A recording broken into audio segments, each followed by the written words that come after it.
Labeling any personality type as the worst is completely misguided, and I'm going to tell you why in this video. And one question that comes up very often is that a good personality type? Is that the good one or the bad one or the right one or the wrong one?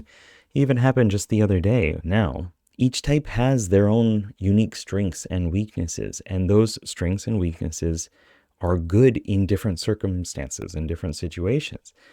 It's like if you're playing an RPG, a role-playing game, there are specific character classes that are better suited for different pursuits.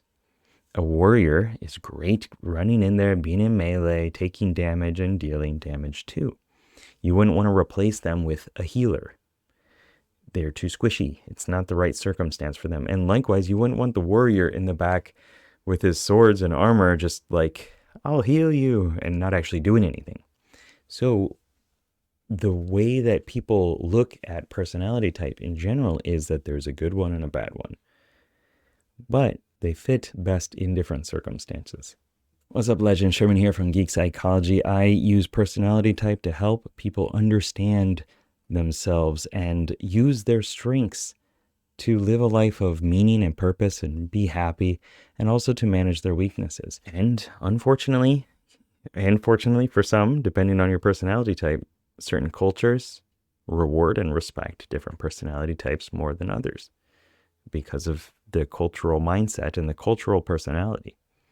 So many times you'll hear INFPs saying that the world is not made for them because there's, especially in the United States, it's a very ESTJ culture, and it focuses on getting things done and productivity and self-expression, and a man's got to be a man, and that doesn't really work well with the INFP personality type because we're more caring and considerate, and we're in our feelings and in our idea space, and that often gets misconstrued as being a bad personality type, but it is not. It's just most of the time we haven't found ways of utilizing that in the world, and there are always niches, there are always little gaps that we can fit ourselves and our personality type into and live a very happy life.